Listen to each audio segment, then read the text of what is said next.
अस्सलाम everyone, welcome back to another video. इस video के अंदर हम बात करने वाले हैं बेबी डॉज कोइन के बारे में। और उससे पहले एक छोटी सी बात आप लोगों के साथ मैं करूंगा कि आप लोग किसी भी कोइन या टोकन की मालूमात चाहते हैं तो आप लोग कमेंट करें और मैं उसको ज़रूर देखूंगा, परखूंगा। उसके बाद आप लोगों को मैं वीडियो बना के वीडियो की शक्ल में आप तक मालूमात इन्फॉर्मेशन उसकी मैं ज़रूर दूँगा। तो आप लोग अपना कोइन या टोकन कमेंट में लिखें और मैं ज़रूर कोशिश करूँगा उसके ऊपर वीडियो बनाऊँ और मुकम्मल तौर पर आप लोगों को समझाने की कोशिश करूँगा। आज की वीडियो जो है वो बहुत ज़्यादा इंपॉर्टेंट है। बेबी डॉज कोइन के मतलब आज की वीडियो है और आपको पता है कि इन्होंने अपने कोइन बर्न भी किए हैं, टोकन बर्न किए हैं, लेकिन कोई वैल्यू ख़ास नहीं बढ़ी। और वैल्यू ख़ास ना बढ़ने की वजह से ट्विटर के ऊपर जो है वो पब्लिक बहुत ज़्यादा जो है वो मैं कहता हूँ कि डिफरेंट हो गई है। मतलब कि पहले वो बेबी डॉज कोइन को होल्ड करने का कहते थे, अभी वो सेल करने का कह रहे हैं। मैंने तो एक कमेंट, एक ट्वीट ऐसा पढ़ा, उसमें ये लिखा हुआ था कि एलन मस्क को मैं ये कहना चाहूँगा कि आप मुझे अपना एड्रेस दें, वैलेट एड्रेस, और मैं आप लोगों को अपने तमाम बेबी डॉज कोइन सेंड कर दूं, क्योंकि इसका मुझे कोई फ़ायदा नहीं है।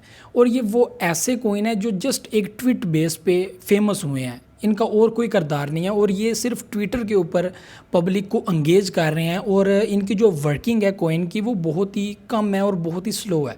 आप लोगों को ये चीज़ बताऊं कि जिन कोइंस के अंदर जो ज़ीरो की वैल्यू है वो अगर 4 ज़ीरो हैं, 5 ज़ीरो हैं, तो वो देखा जा सकता है कि मुमकिन है कि वो 5 साल के अंदर अंदर कवर कर जाएं वो ज़ीरो।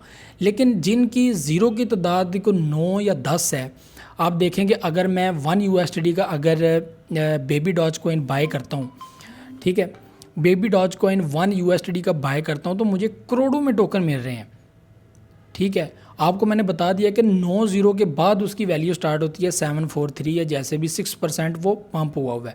मैंने पहले भी इसके ऊपर वीडियो बनाई थी और मैंने ये कहा था कि ये कोइन, ये टोकन, मैं आप लोगों को कभी भी ये नहीं कहूँगा कि आप लोग लॉन्ग टर्म के लिए रखें और लॉन्ग टर्म के लिए इतने पैसे लगा कर रख दें कि आप लोग कल में इसमें से पैसा निकालना आप लोगों का मुश्किल हो जाए।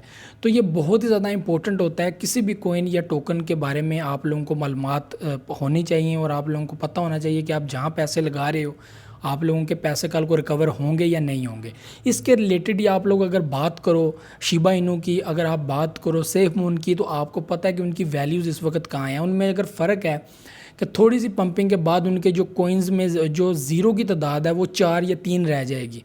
अगर थोड़ा सा भी उसको 1 या 2 बिलियन का अगर उसको बूस्ट मिलता है, 1 या 2 बिलियन का अगर उसको बूस्ट मिलता है किसी भी एक कोइन को या टोकन को, तो आप उनकी वैल्यू जो है वो अच्छी खासी बढ़ती हुई देखेंगे।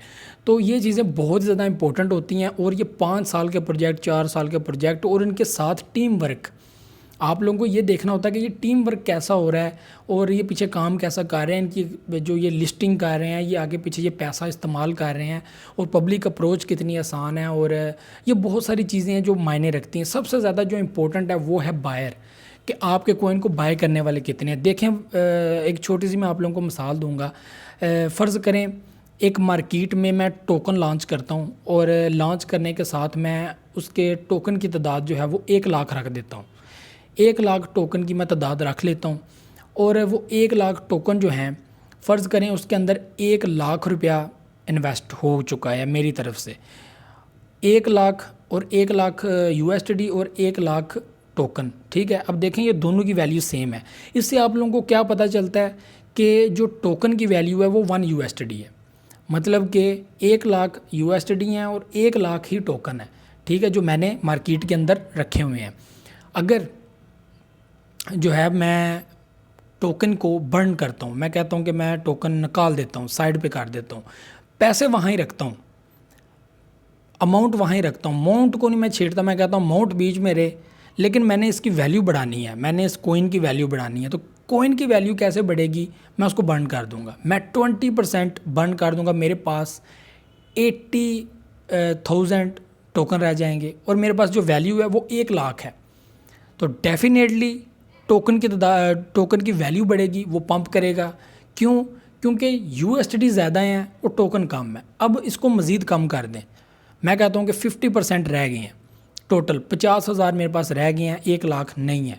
अभी मेरे पास 50-50 फ़र्क पड़ गया, तो 50% फ़र्क USD में पड़ेगा और जो टोकन की वैल्यू है वो और ज़्यादा बढ़ जाएगी। अब इसको आप इतना कम कर दें, इतना कम कर दें, फ़र्ज़ करें आपके पास सिर्फ़ और सिर्फ 5 टोकन रह गए हैं, बाकी सब मैंने बर्न कर दिए हैं। अब मेरे पास मार्केट के अंदर सिर्फ़ और सिर्फ 5 टोकन है। तो आप लोग अब कमेंट में बताएंगे कि 5 टोकन की वैल्यू कितनी होगी।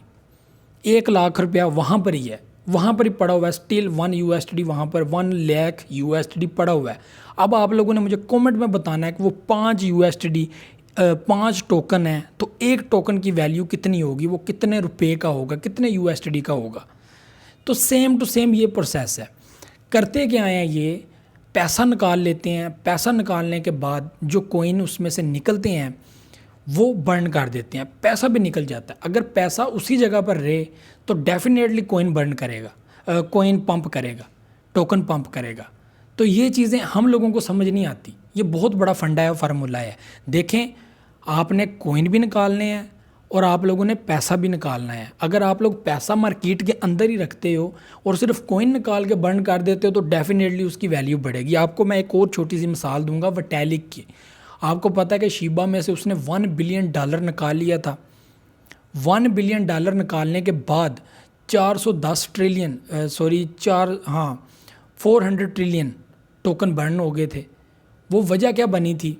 41% टोकन बर्न हो गए थे। टोटल मुझे अब याद नहीं सही, इतने 41% टोकन बर्न हो गए थे। वो बर्न कैसे हुए थे कि विटैलिक ने पैसा निकाल लिया था और जो उसमें से निकला था, शिबा ने ट्वीट कर दिया कि हमने सारे बर्न कर दिए। वो बर्न भी हो गए, लेकिन हुआ क्या? पंप नहीं हुआ। सबको पता है कि वो पंप नहीं हुआ, मुझे भी पता है, क्योंकि आपकी आंखों देखा हाल है कि $1 बिलियन जब विटैलिक ने निकाला था तो वैल्यू गिरी थी। कॉइन भी बर्न हो गए हैं, लेकिन कॉइन बर्न हुए हैं, कॉइन निकले हैं, अंदर से पैसा भी निकला है। दोनों चीज़ें अगर सेम निकलेंगी तो वो कभी भी पंप नहीं होगा, वो वहाँ पर ही होगा, उसमें कोई फ़र्क नहीं पड़ेगा। समझ लें कि आपने बराबर एक चीज़ निकाल ली है। फ़र्ज़ करें अभी मैं दोबारा उस चीज़ पे आ जाता हूँ। मैं कहता हूँ कि मेरे पास 1 लाख कॉइन है और 1 लाख USD है मार्केट के अंदर।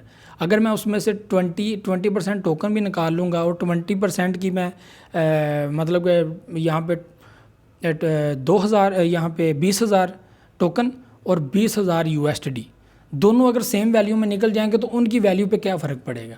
बताएं। आपने ये भी कमेंट में बताना है। बताएं उसकी वैल्यू में कोई फ़र्क पड़ेगा? कोइन की वैल्यू बढ़ेगी या कम होगी? नहीं बढ़ेगी, नहीं कम होगी, सेम ही रहेगी, कोई फ़र्क नहीं पड़ेगा। तो ये चीज़ें आप लोगों को समझाने का मतलब ये है कि टीम वर्क में ये चीज़ें होती हैं कि पैसा ये निकाल लेते हैं, कोइन बर्न कर देते हैं और पब्लिक को ये अंदेशा है कि यार कोइन बर्निंग से पैसा, कोइन बर्निंग से टोकन ऊपर आता है। ये चीज़ें नहीं होती। ये सब होता है कि आप बाय कितना करते हो, कितना बाय कर रहे हो, कितना बाय हो रहा है, ये चीज़ें। और उसके बाद ईच ट्रांजैक्शन आप लोग साथ साथ बर्निंग करते रहो ताकि मार्केट के अंदर नया टोकन ही ना आए, उतने ही हो। ये बहुत ज़्यादा इम्पोर्टेंट है, बहुत ही ज़्यादा इम्पोर्टेंट है। बायर, इन्वेस्टर एक कोइन को ऊपर लेके जाता है, बर्निंग नहीं लेके जाती।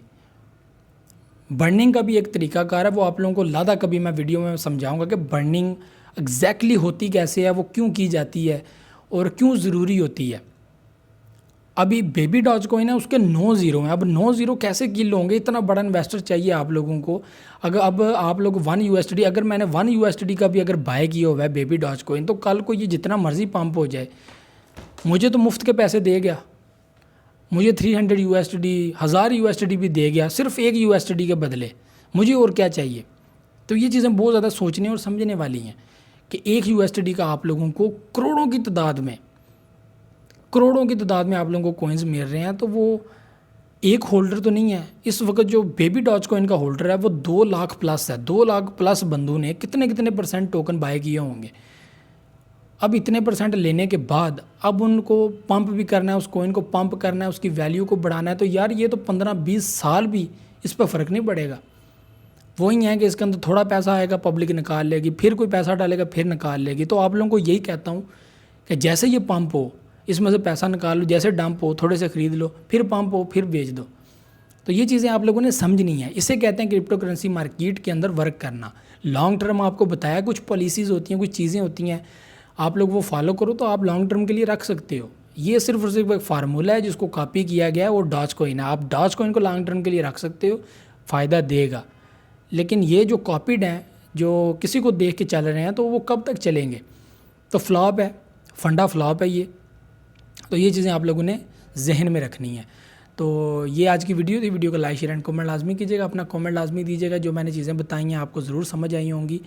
तो बर्निंग के वाले से आप लोगों को लादा मैं कभी वीडियो में बताऊंगा कि बर्निंग का एग्जैक्टली पोजीशन क्या होती है, वो कैसे बर्न होते हैं। तो ये बहुत ज़्यादा इंपॉर्टेंट है आप लोगों के लिए समझना। तो ये थी आज की वीडियो। मुझे तो इजाज़त, नेक्स्ट वीडियो हाजिर होगा। वीडियो को लाइक शेयर एंड कमेंट लाजमी कीजिएगा। अल्लाह हाफिज़ नासिर।